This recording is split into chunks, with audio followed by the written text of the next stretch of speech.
Hey guys, welcome to the Walk to Mordor. And let's do a fun fact from the treadmill. Did you know that The Legend of Zelda is accredited as the first console game to actually let you save your progress? So the first Legend of Zelda game originally released in 1986 in Japan on the Famicom disk system. So you're able to save your game straight into the memory of the floppy disk. And when you get a chance, dear viewer, you should look up how memory on a floppy disk works. It's pretty crazy.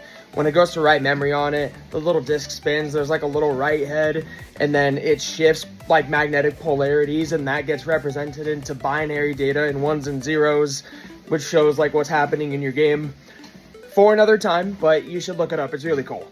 Anyway, a year later in 1987, we got The Legend of Zelda in the States on NES. And these ones were the game cartridges, not the floppy disks. So since they no longer have the floppy disk magnetic memory, they needed to add something in the cartridge for you to be able to save your game. So they added a small memory chip in the cartridge called SRAM chip. And SRAM stands for Static Random Access Memory. And this SRAM chip would keep the memory of everything you did in the game as long as it didn't lose power. So Nintendo added a little coin-shaped battery to the inside of the NES cartridge so power would always be supplied to that SRAM chip.